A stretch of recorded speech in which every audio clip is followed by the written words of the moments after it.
Let's press the record button. Yeah, so it was a very nice discussion yesterday. So continuing then, Bhagavad Gita. Let me just pull up my Bhagavad Gita.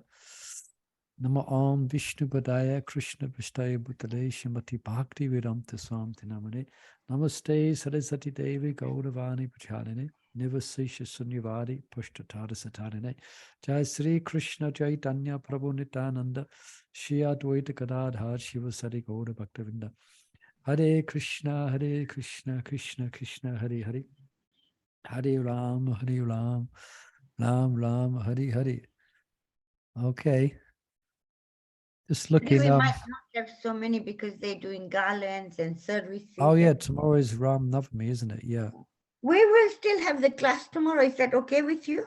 Or have you got anything? I mean, here it's generally it's going to be quite quiet. There's not so many devotees here, so I'm fine. It's up to you, devotees, at your end. What so do you think? Can decide. Should we celebrate Bhagavad Mithya tomorrow? Everybody. Yeah, you can decide amongst yourselves. I'm on the road anyways, I can do. Isn't there a Abhishek tomorrow? Yeah. Yeah. Anyway, you decide yourselves, perhaps after this, and then just let me know. But I'm there ready to serve in that way, if you want, if it's convenient. I am hoping not to be there for Abhishek. I was going to come back and anyway, whatever anybody wants. No, I want to join Harinam, so yeah, I can't. Yes, Harinam, Sankirtan ki jai. So then, should we skip tomorrow?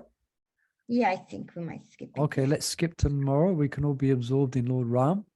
Yeah. Lord Ramachandra, you're free, go on Harinam, do Abhishek, you know. Yeah, okay. So no demands for you to sit in front of a computer or the screen. You can go out, raise your hands in the air and chant the holy name in the middle of the street. Yes.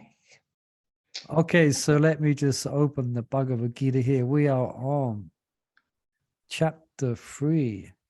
And we did quite a lengthy discussion. We did cover more verses than usual. Normally we cover 2 or 3, but I think we got up to text 6.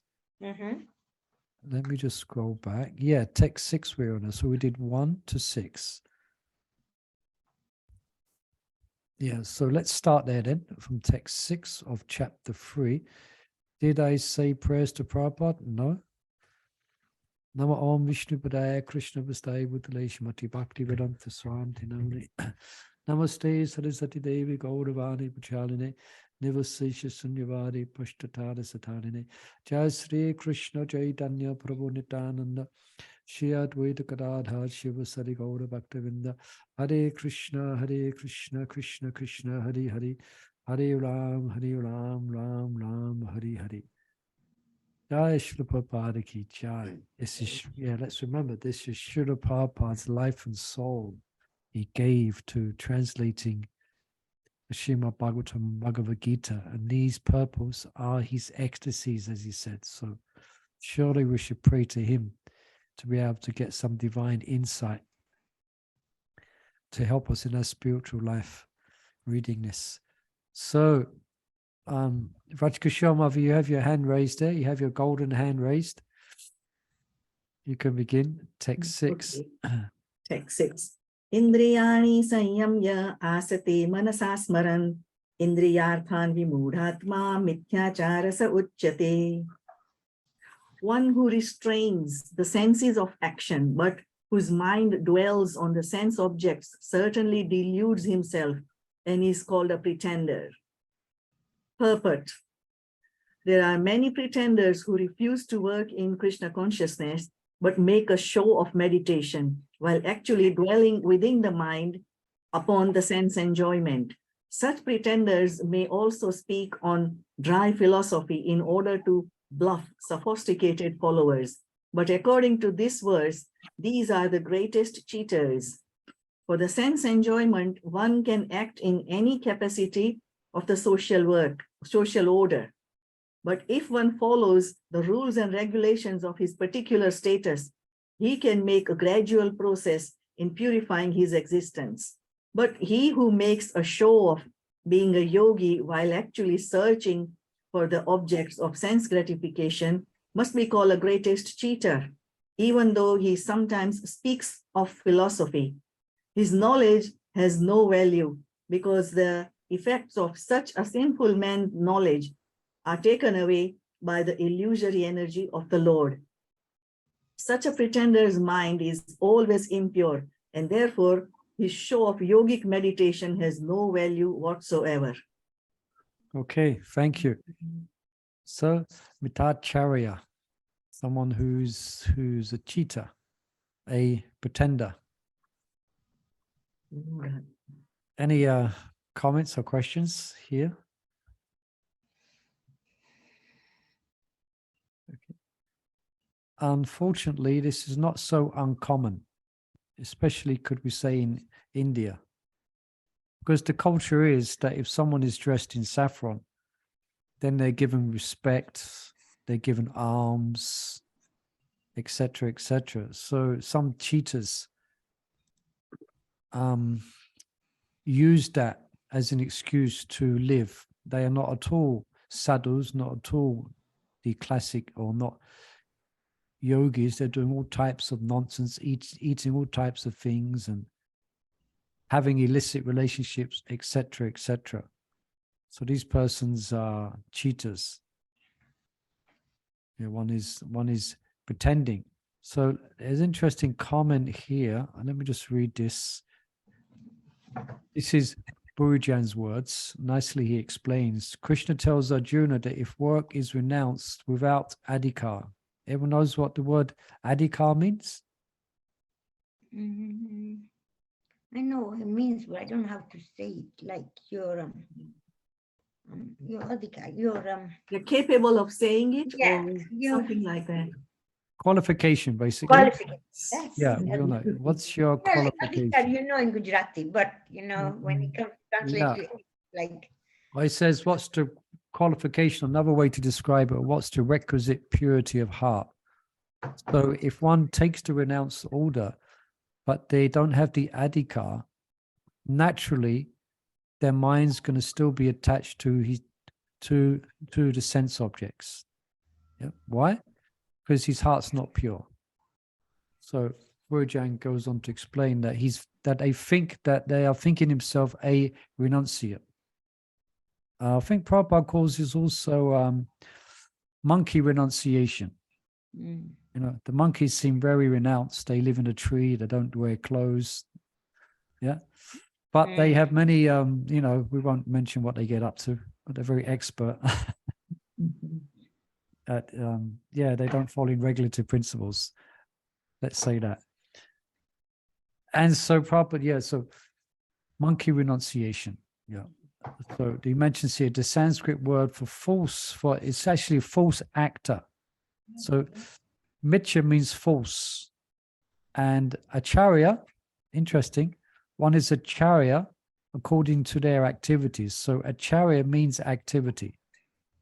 So we have the founder acharya, but mithyacarah, one has false activities. So it goes on to say that Krishna is saying, your activities will not match your renounced dress, and you will be a pretender. Yeah. So that he goes on to say that person will not get the Lord's mercy. Yeah. Better be, I think that might come up, I think Prabhupada uses a term in the next purport, I think, but better be a honest sweeper in the street than a so-called renunciate. Yeah. So what Krishna is instructing Arjuna here, that better you do what is according to your adhikar, and you will get purified. And if you do according to your adhikar, your prescribed duty as an offering to me, then you have the purity of heart. Then you will get purified. Yeah. Now sometimes devotees read this verse, and because we're sadhakas, because we're conditioned souls, and devotees have impressions from their previous non-devotional life, they think if their mind remembers any of their previous activities, they are a mithyacarah. They are pretending. But it's not. But in it's not exactly the same. You know, we come to terms with our conditioned nature, and sometimes the mind will go here and the mind will go there. But the devotee's mood is always one of being, say, sorrowful or being regretful, and bringing the mind back under control, even if it goes to the pit of sense gratification. Sometimes the devotee always has a repentant frame of mind. But here, what's being spoken of here, these persons are not like that. They are not pure in devotees. They do not have pure intent. They are deliberately living a false in the guise of a sadhu, but they're not a true. They're actually meditating upon, here, one who restrains his senses, but mind dwells upon sense objects, is called a pretender. So that's also a good wake-up call for us as well. Having said that, if we are unduly meditating upon the objects of the senses, then, we have tilak, we have japa beads, and we might come under the category of mithyacarah. So that's also there as well, if we do not make any attempts to purify ourselves or to control our mind. So as Arjuna learned of his eligibility from his spiritual master, we should similarly understand our own eligibility from our guru. So without opening up the same discussion we had yesterday, someone wants to go to the holy Dham. Okay, what's your adhikar? What's your qualification? I think Chandravala is bringing that up. So like that. Any other comments on this? Or I was thinking, I was going to ask you about the same thing. Like, say, as you practicing devotional service, you tend to, I don't know what you do tend to, but you sometimes probably think something higher than what you really are. You really need to watch where you're going, Oh, yes, I know this. Yes, I've heard this. When you listen to classes and things like, yes, I know about that. I've heard that story. I come up quite often, speak up. So that's not, yes, you've heard it, but you don't need to. That's interesting. That you are, you know it all, sort of, This is it's a very good point. This may be a tendency is to think more of us than what we actually are. This is the process of anartha-nivritti and the process of developing a humble attitude. So at some point in our devotional life, we will begin to see such faults and to identify it as being wrong. Sometimes it may be retroactive. Sometimes I reflect on something I thought yesterday, and I conclude, my God, I'm so puffed up. I actually thought like that. I actually think like that. So that's called anartha-nivritti, is where you identify wrong frames of mind, and you identify not to follow those wrong frames of mind. It means you're getting rid of the rubbish within the heart. But you're right. We have to watch ourselves, because the mood that we want to develop is trinadapi sunichena. So we have to be on guard for undue faults of grandeur. It's called delusions of grandeur. It's an official it's an official statement that's used in the medical world. Delusions of grandeur, where you think you're more than what you are. And I won't give all the details, but I had a personal experience of a friend of mine who thought he was the Prime Minister of England. And okay, we may laugh in one sense, but it was serious. He really thought he was. Something had happened. He had some type of breakdown within his mind. And I had to take him to the doctors, And so the doctor, we came into the office, and into the office, and the doctor asked him, "So how are you today?" So he stamped his cane on the floor and said, "Don't you know who I am? I am the Prime Minister of England." So fortunately, that story ended up good, and he came to his right senses again. But I won't go into the details of it. But I just came away from remembering that delusions of grandeur, because like she was writing a report as he was speaking, and I was looking at the report, and I had to take that report to another doctor, and it was delusions of grandeur was marked. So that's kind of quite that's quite an intense example. But in our own way, we may be subtly have the same thing. So let's be on the lookout. Trinadapu, we are servants of the servants. Yeah. Yeah, it's like when somebody's giving a class and somebody has asked a question. You think, why and ask a question? It's like this, you kind of, yes, I know the answer is like this, without having to listen at what angle this person's asking and what the other person is going to answer. Yeah.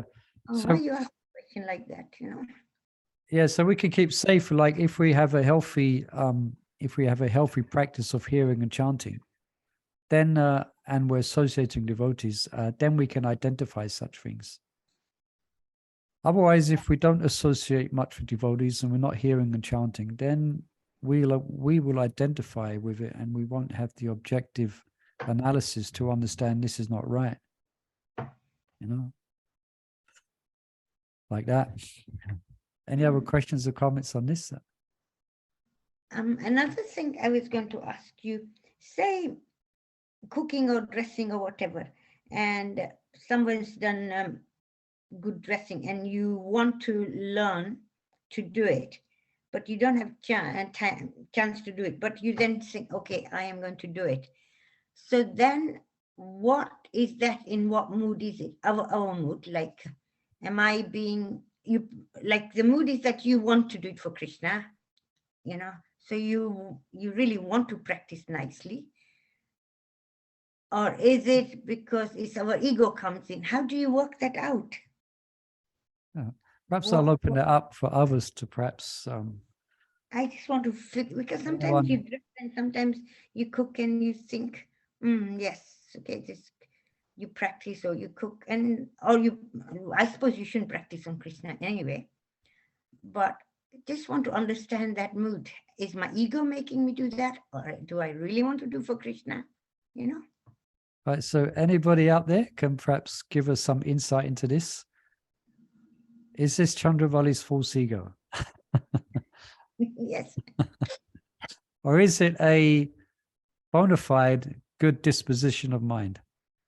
That you get this paragraph that you see dressings done nicely and you also want to do the same.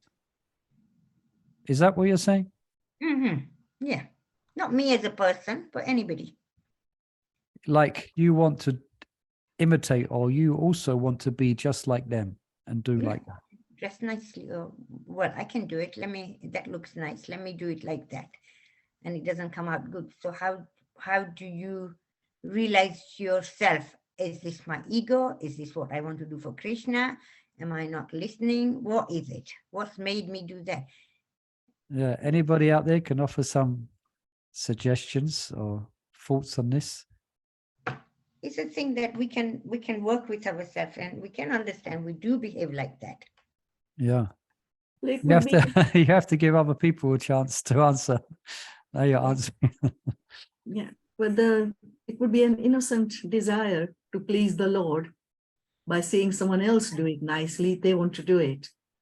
But yes. First they should practice on a dummy, make sure it's done properly, and then practice on Krishna, because he's a supreme personality of Godhead. You can't start experimenting on Krishna. Otherwise it will be a seva aparad. Yeah, so yeah, very good, Mother. She's bringing up an additional point there, but more or less just saying it's an innocent. I mean, it is not a wrong mentality to actually want to dress Krishna nicely, to see someone how they've dressed and to also want to do the same. But then she's bringing up a practical side of it as well, that perhaps we should be careful you know, we may be competent. That's another thing. We may see someone's style of dressing, and we may be experienced and competent enough to actually do that without disturbing the Lord. We just add that as part of our repertoire when we're dressing that particular style. So that may be okay. But there's one, can anyone cite a story from Chaitanya Charitamrita? It's just coming to mind, where one devotee had a similar mindset to what Chandravali was explaining. He saw something and he wanted it for his deity. Oh, the sweet rice. Sorry. Yeah. Somebody else can say it, sorry. Yeah. What's the name of that devotee? Madhavendra Puri. Madhavendra Puri. Yeah. So there's a nice chapter in Chaitanya Charitamrita, Madhavendra Puri's devotional service. And the story is told, yeah, he saw the sweet, we know the story. He saw that he was famous already and he came to the temple. What's the name of the temple? I always get that mixed up. Kshirchor Gopinath. Shirchor Gopinath. Yeah. Now it was named after that, Shirchor, after that incident, the steal of sweet rice. So yeah, Gopinath. Yeah. So the story basically, he saw the sweet rice and he desired the same for his deity. And his deity's name is called? Wasn't it Gopal? Gopal. Gopal in Vrindavan. Yeah. So that was like Chandravali's mindset. It's not a bad thing. It's not a wrong thing. It wasn't a selfish desire. But then, as we know, he condemned himself for even thinking such a thing. Yeah. And Prabhupada, I think there he mentions in the purport that this should be the practice of the think there. Perhaps we need to check. He'd highlight this point that we shouldn't be wanting to enjoy the Lord's offering before, and that's another subject. But that wasn't Madhavendra Puri's mindset. He just wanted the same for his deity. And then, as we know the story, he condemned himself and he left that place. He was in the market, and then the Lord stole the pot of sweet rice for him, etc. Yeah. Mm. So, yeah. So I was going to say something else. It just got my frame of thought. Yeah. So there's a story. Yeah. So that's like here in Scotland, they got beautiful paraphernalia here, beautiful silver paraphernalia. Like there's one Achman cup that I'm using when I'm doing worship. And I think if I was a thief, I would steal this to use it for Londonishwara. I would get in plenty trouble with the temple president. But they got beautiful paraphernalia, and I'm looking at it, I think, oh wow, we should get such paraphernalia for our worship. Such beautiful. So that's fine. And you may go to places and see someone's dressing and see some paraphernalia, and you want to have the same for your worshipful deity, for the Lord of your heart, and you want to. Maybe your deity at home, then you see something somewhere. So that's not at all false ego. It's not at all. If it starts becoming, who's that person? How can they do that? Why are they doing that? If it's envy, that's something else. If you start to have an attitude towards a person who's dressing very nicely, then that's just envy, and then that's not favorable.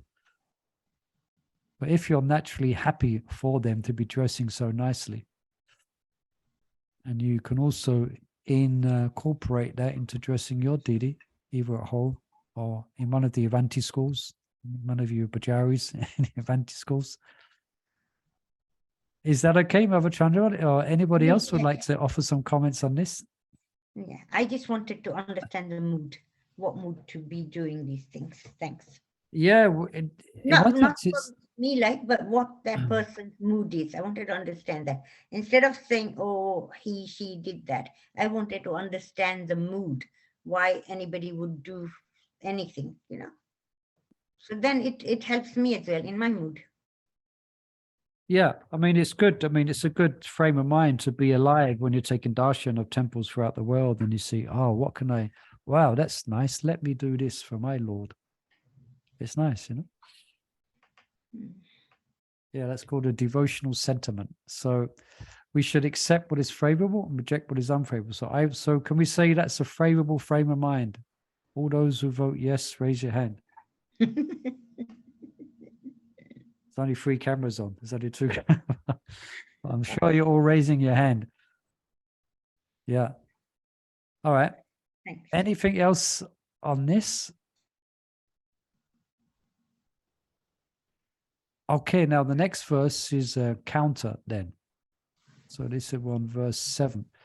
So Mano Mohini, Mother, you like to read text 7? I see your hand there. Yes, I will read. Yes, please. Yasitva Triyani Mansa Niyamara Pate Arjun Karmendriyaha Karmoya Yagmaksta Vishashyate. Translation Prabhupada by Srila Prabhupada ki Jai. On the other hand, if the sincere person tries to control the active senses by the mind and begins karma yoga in Krishna consciousness without attachment, he is by far superior. But instead of becoming a pseudo transcendentalist for the sake of wanton living and sense enjoyment, it is far better to remain in one's own business and execute the purpose of life, which is to get free from material bondage and enter into the kingdom of God.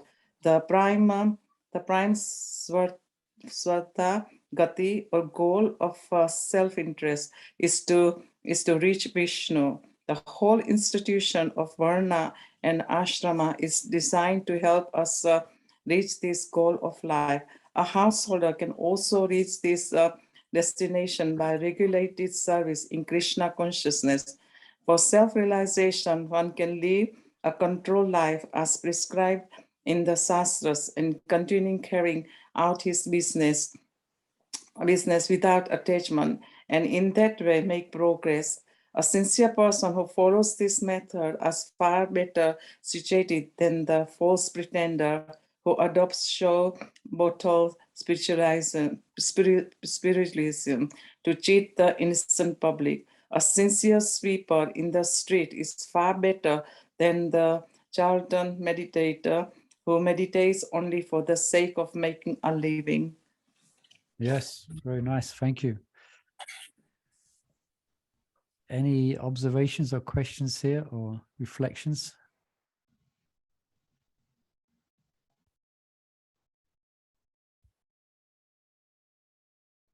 It's good to keep in mind because sometimes we may look towards the renounced order with a sense of only by adopting such a life can I obtain Krishna's mercy. Here I am in my house, in my griha, in my situation. But the sannyasis, they're surely going to get Krishna's mercy, or the brahmacharis, or those living in a temple. Sometimes that's often a question. That's often a great. Oh, it's okay for you. You're a brahmachari, you're a sannyasi, or whatever it may be. But you can make just as much and sometimes even more advancement within your own situation. Yeah, there is no need to change, as Lord Chaitanya said. There's one verse, stane stita, that no need to change your position, because there was one person who wanted to follow Lord Chaitanya once he had his association. He wanted to give up his wife, his house, and everything, and just follow Lord Chaitanya. Then Lord Chaitanya kind of lovingly chastised him. I think he slapped him. I have to check on that detail. Yeah, he was in South India, wasn't it? Yeah, in South India. And he said this, I can't remember the whole verse. I learned it at one time, but I forgot it at a later time. I'll have to revisit it. And does anyone know that verse? Shtane Ishtita. I'm Rajkishore. But the essence of it. I know it was a Kurma Brahman. And The Kurma Brahman, yeah. But the essence was that you just stay where you are. Yeah. Don't change anything. Just give up the process of mental speculation, and take shelter of Krishna. So I think we all understand that, hopefully, that advancement in Krishna consciousness is not dependent upon ashram. Yeah. Actually, someone who's honestly living the life of a grihasta maybe will make more advancement than someone pretending to be a brahmachari or even a sannyasi, could we say. They're pretending, yeah. They are not honestly situated. They are not being truthful of what's going on within their hearts. So and that often causes difficulty, especially in an ashram situation where someone is trying to live a life that is not really suited for them. But they can make a lot more advancement if they're just, could say, if they're more honest with themselves and, for instance, get married. Yeah, I've had experience that living in the ashram where there's one devotee, he was insistent on joining the ashram. I mean, he was really insistent, almost pleading with us. And I was ashram leader at the time, and he happened to have a wife and 4 children. Oh, no. But he described it in all such a way that everything was taken care of, and that's my previous life, and this and that, you know. So eventually we kind of let him, okay. And we let him move into the ashram. But sure enough, 2-3 months down the line, then it kind of, yeah, he had a bit of when he came to terms with attachment to his children and where he was trying to go, he had a bit of a breakdown, you know. I remember, again, I won't give all the sordid details, but he was cooking I still remember it. He was cooking the Mangalati sweets, and he came to a conclusion that he needs to go and see his children, which was in a different country. And he stopped the Mangalati sweets in a midway, halfway through making a burfi, and just freaked out and left the temple. So I remember that because I had to go and finish the Mangalati sweets. Yeah, it was, you know. Anyway, he got the realization that he needs to purify that attachment. So like that, we need to be correctly situated. I think even Prabhupada in the Gajendra Mokshana Leela, isn't it, in the Srimad Bhagavatam, he gives a purport there which happens to be about one of the sannyasis falling down, as though he doesn't mention his name, obviously. And Prabhupada said one should be situated in a place of strength. They shouldn't give up the fight, just like the name of the crocodile. Is there a name for the crocodile who had hold of Gajendra's elephant? Gajendra, who had hold of Gajendra, the elephant. I don't think there is. But the crocodile was in his natural state, so he was becoming more strong. But Gajendra was in an unnatural state in the water. So it's very important for us to be correctly situated, you know. So some of you, you know, if you want to run away to Vrindavan, might become a Babaji, you want to wear a white sari, shave your head, white sari, shave your head and go to Vrindavan and beg for your assistance, or live with the hundreds of renunciate ladies in Vrindavan in a crowded room with another 30 ladies in a little ashram, begging for your assistance on a side street. It might not be the best for your advancement. Better you stay where you are. Being in a situation where you feel secure and comfortable, and chant the holy name, and you will naturally become detached. Even if you're in that situation, as you fall in love with Krishna, you will naturally become detached from your surroundings. You know, even if you're within a comfortable situation, you become more attached to Krishna. So there's no need. Sthaneshtita. Any comments on that or questions? So yet again, you're showing us the way that you don't have to show you are renounced by living in a simple way and not having this, not having that. Is within you that should be renounced. Yeah. So, Right? I mean, we're following the regulative principles, and that's all already, from one perspective, is quite a high level of renunciation. Mm. So there are many examples of great devotees who are kings and emperors, and they have all, they live in kingdoms, but they are detached. So yeah, so internally, Rancho described it. I remember many years ago, he was giving a class and described it as a coconut that becomes detached from its husk. Yes. Yeah, he exactly. described. So in the same way, internally, as you chant and become more attached to the holy name and to Krishna, you'll be naturally detached, more than what a brahmachari may be. And then there's that story of Ramanujacharya, isn't it? The brahmacharis attached to their copings, and you know that story. I can't remember the detail. Yeah, I forget the details of the story, but it becomes obvious that the brahmacharis are really attached to their little possessions in comparison to the householder couple who are willing to be robbed of all their jewels for the sake of the Guru's mission. But the brahmacharis were arguing over who owned their particular gamsha or copings. Anyway, at the same time, we have to be careful. If we are in a household situation, then there is chance of becoming attached to the situation. So we have to be careful as well and make sure we're got a good level of hearing and chanting. And we're worshipping deities. As the Prabhupada said, unless the householders are worshipping deities, their fall down is positively assured. Prabhupada mentions that in the 7th canto.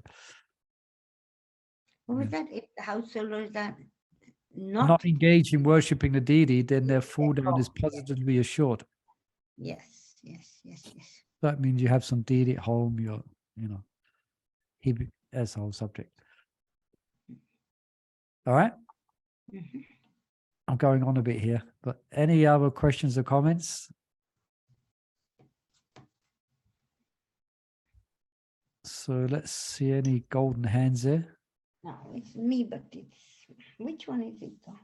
Text 8. Okay, you do the singing of the Okay. Niyatam kura kamatvam kamajayo hiya kamanaha shariya ya drapachate na pushita yatta kamanaha. translation. Perform your prescribed duty, for doing so is better than not working. One cannot even maintain one's physical body without work. Purpose.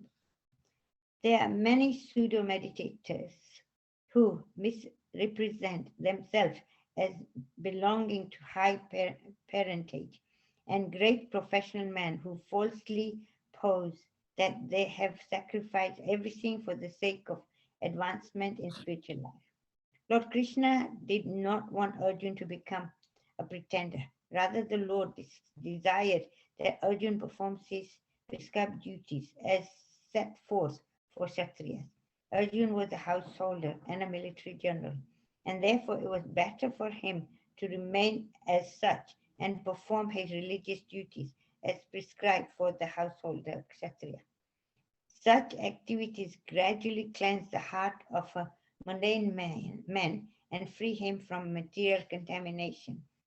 So-called renunciation for the purpose of maintenance is never approved by the Lord, nor by any religious scripture. After all, one has to maintain one's body and soul together by some work. Work should not be given up capriciously. Capriciously. Yeah. Without purification of materialistic propensities. Anyone who is in the material world is certainly possessed of the impure propensity for lording it over material nature, or in other words, for sense gratification. Such polluted propensities have to be cleared. Oh, sorry. Can you finish off? Sorry. Without doing so, through prescribed duties, one should never attempt to become a so-called transcendentalist, renouncing work and living at the cost of others. Hare Krishna. So any comments or questions about this or reflections? Let me just look here. What Gurujan is kindly explaining. Hare Krishna. Reflection. Yes, please. Renouncing Madam. prematurely, you become a burden to the society and to yourself. Do you become a burden to society and to yourself? Yeah, because you don't have enough Shraddha. You're not fully dependent on the Lord and you're doing it prematurely. Yeah. It's a very slippery slope. Yeah, slippery slope. You are in a unnatural position. Yeah.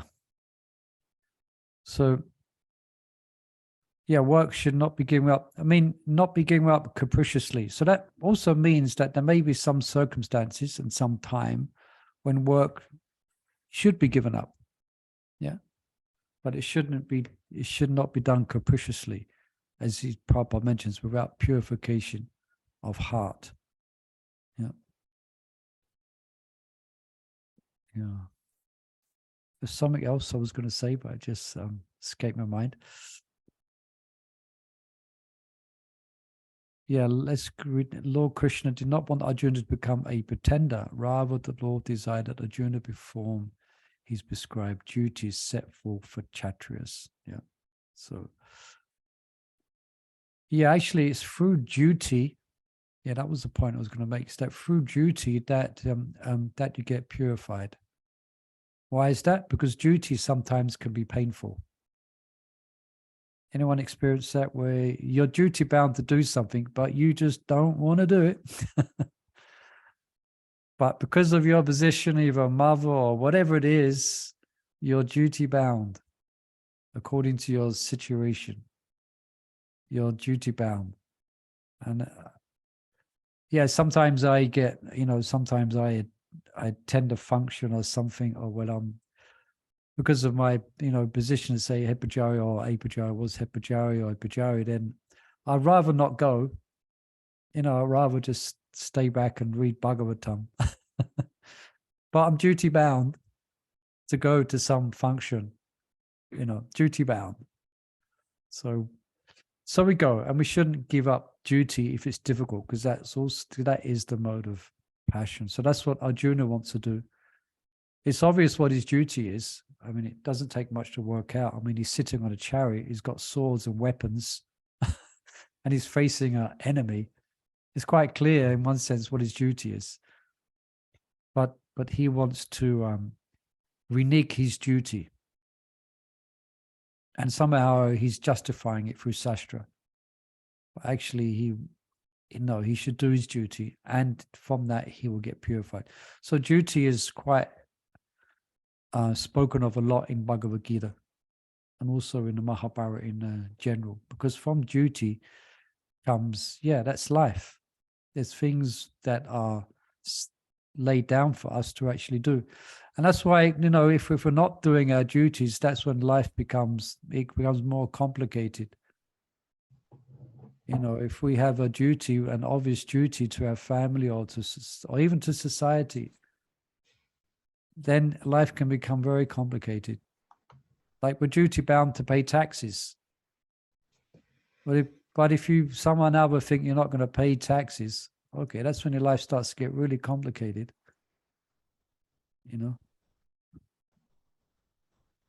So it depends on our situation. And we will have specific duties to perform, and Arjuna has a specific duty. So it has to be done. Yeah. And from that will come detachment, will come knowledge and detachment, because you're pleased the Lord, because you're maintaining the status quo. If everyone starts to renege or turn away from their duties, then it's chaos. That's why we're living in chaos now. With so many people, for their sense gratification, are reneging or going against their duties as a husband or whatever it may be, as a son, or in a particular work situation.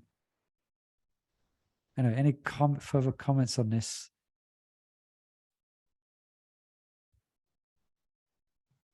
Yeah, when I reflect now, sorry, I keep speaking about myself as an example, but when I reflect now, what I know now, as far as duties and respect, I really wish I could repeat my teenage life again.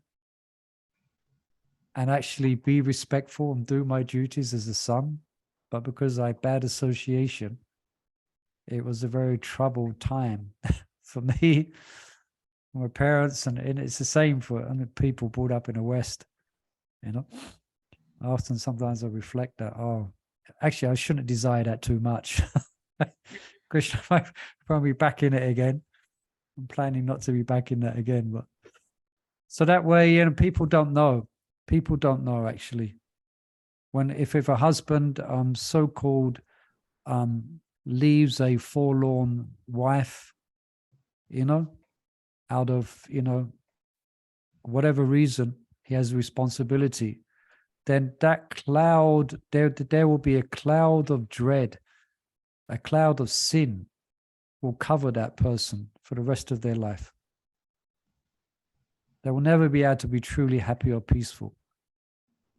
That reneging, that turning away from their duty towards their wife and children, there'll be a cloud. You know, they may be an illusion and think they're, you know, try and make out that everything's all right, but no.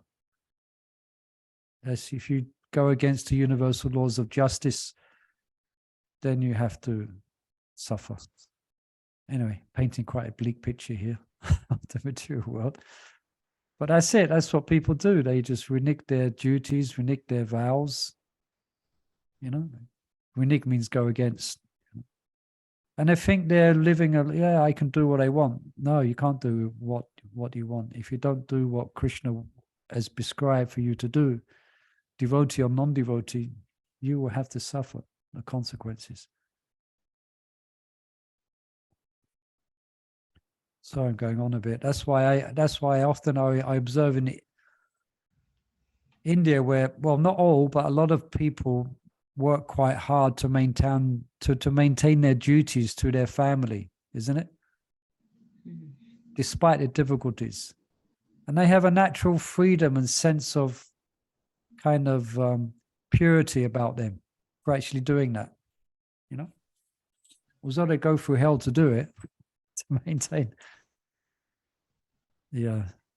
Sorry, these different memories are coming. I remember first time going to India, and I was completely gobsmacked to see a homeless man on the street. Okay, I've seen homeless people before, but to see the wife with the homeless man and the children.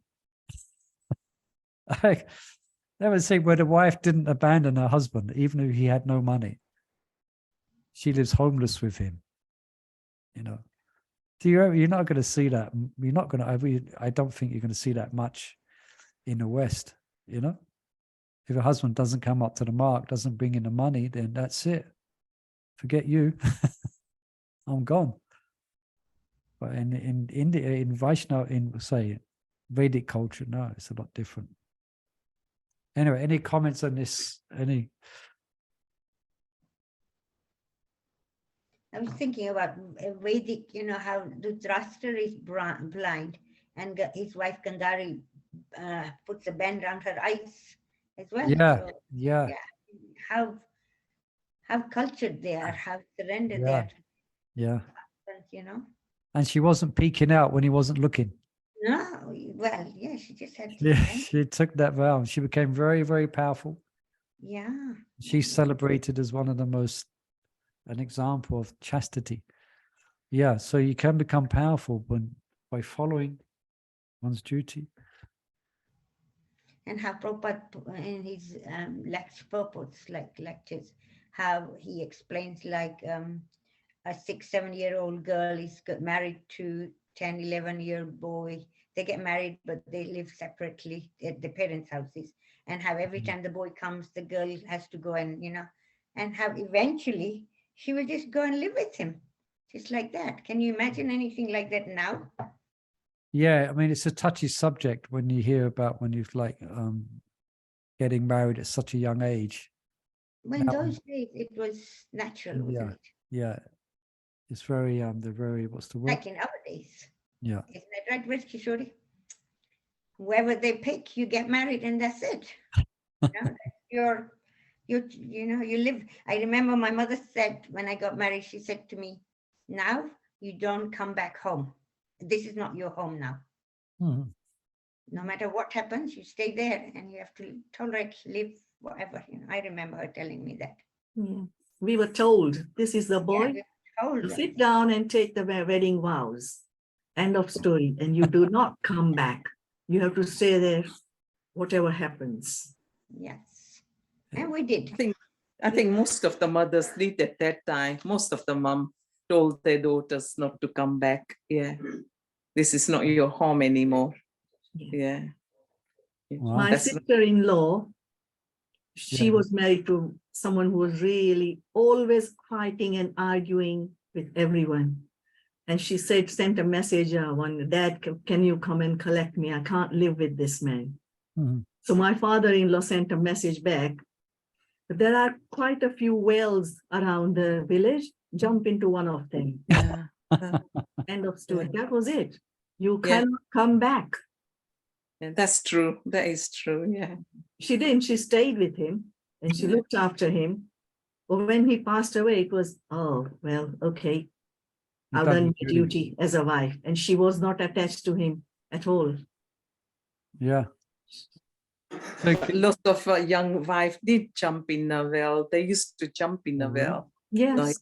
Yeah, and yeah, it oh, happened. so that just that wasn't just words. That was an actual thing they used to do. They would jump in a well, or some of them would put kerosene and Burn themselves. burn themselves. That happens even some of the villages now as well. Yes. Now as well. Yeah. Yeah.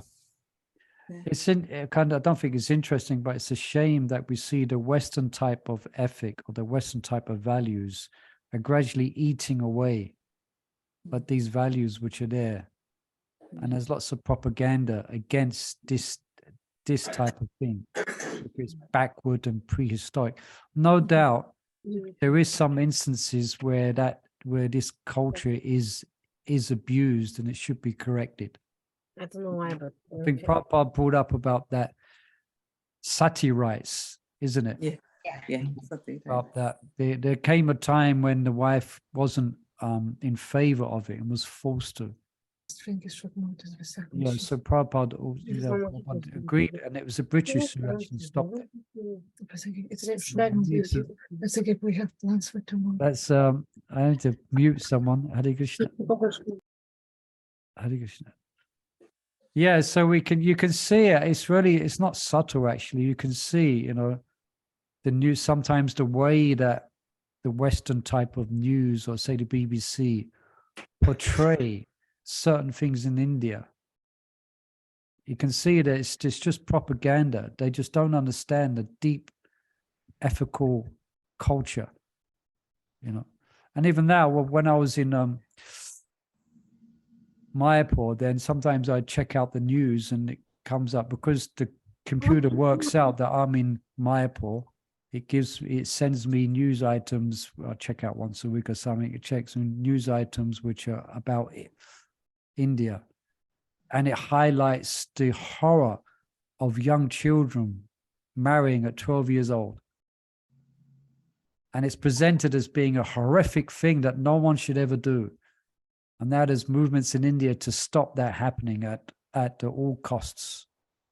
Or for, well, you know more than me, probably, or for ladies to be, to have arranged marriages is considered to be something really kind of, I could say, something abominable. They call it love marriage and arranged marriage. It's a massive debate in India. But anyway, we got, we're trying to somehow now represent the Vedic culture. Hare Krishna Prabhu, can I add something? Sorry. Yes. I'm always, I'm advocating for women's rights, but actually, yes, I'm for arranged marriage 100%, but it has to be properly checked. But Yeah. another point, there is abuse. This is abuse. Parents abuse. Father's abuse. Father's duty is to protect his daughter. And what's happening now, like Mataji's, my obeisance to you, your parents were saying that it's not your house or anything. This is absolutely wrong, because it's not Vedic culture, and it's not Vedic. It's not that system. What used to be, women were protected, and now there is demand requirement from woman to be Vedic woman. This is full absurd, because in old in Vedic society, woman has never been alone. She has never been alone. She was living with many women, not many, but it was like house, like harem, we can call in Islam, yeah. And one lady was cooking, another was cleaning, somebody was doing something, and she's never been alone. If she was ill, she could have rest, she could have her time, she could do something for her, and her jobs would be done. And now nowadays, woman, when she marries, she's alone. She has to do like 5 jobs for husband, and he doesn't appreciate her. So in that case, family issues and everything, and this, it's not for Kali Yuga. This has to be sought out. Yes, this idea is good for Vedic times, but is not model for modern times. It should be Yeah, changed. we have how we apply it and when we apply it and to what degree we apply it. Can't apply nowadays. be We looked never at can, because very if carefully. woman, she earns money, if she succeeds, why does she need a husband? No, it doesn't need. She doesn't need. This is simple, because husband's job is to provide living. If she is earning, live it, why does she need husband? No, she doesn't. She doesn't. But what's the duty of husband? It could be. What he's going to do? Jambavati, we I have one son, Nishikant. Sorry? His wife, my son, his wife, has, since they've had children, no, she can't go to work. She looks after the children, the house. She does everything in the house and looks after everything else. So he's quite comfortable doing his services and doing his job. Yeah. That's perfect. So we're very much, it's 7, this is a massive subject, so I'll just try and summarize a bit. So there is, so we're living in a crossover of cultures, we're living in a crossover of virtues, and often from one, it can be difficult to fully understand from one perspective to another. But one thing's for sure, that we should try as much as possible to imbibe this culture which Prabhupada is exposing us to. And we may not be able to implement it exactly in all of its detail, but the underlying principle about sticking to one's duty is a very good principle. We could say. And Muli Prabhu, the thing is that when our parents choose husbands for us, they don't just pick anyone. They really look into the background. Astrology. What their family's like, how many sisters they've got, what land they've got, everything they look in. They just don't pick up a man and then that's it. They do a good research from their relatives, everything, before they pick anybody. So it's not dumping us just like that, All right, anyway. let's leave it on a cliffhanger. I'm good with that culture. Nowadays, I've got nieces and nephews who are still wandering around looking for people that they can marry, This way was. Okay, let's pause there then. Let's pause there for today. I've got to go and meet one devotee in a minute, so I have to kind of sign off here. But nice discussion. Thank you, everyone. We've brought up kind of quite all on Monday points there, and we're tuning together on Monday. Yes. For Sankalpa Kumudi, and have a wonderful day tomorrow. And Lord Ramachandra's appearance day tomorrow. He was the personification of duty. Yeah, amazing, isn't it? We're speaking about duty. Lord Ramachandra and his duty, how he followed the orders of his father to leave out of duty and obedience to the father's order. Yeah, so tomorrow we can really hear about that. Okay, thank you everyone for joining us. Hare Krishna. Hare Krishna. Thank you. Hare Krishna. Hare Krishna, Prabhu, thank you so much. Thank you very much. Thank you. Hare Krishna, everyone. Hare Krishna. Hare Krishna.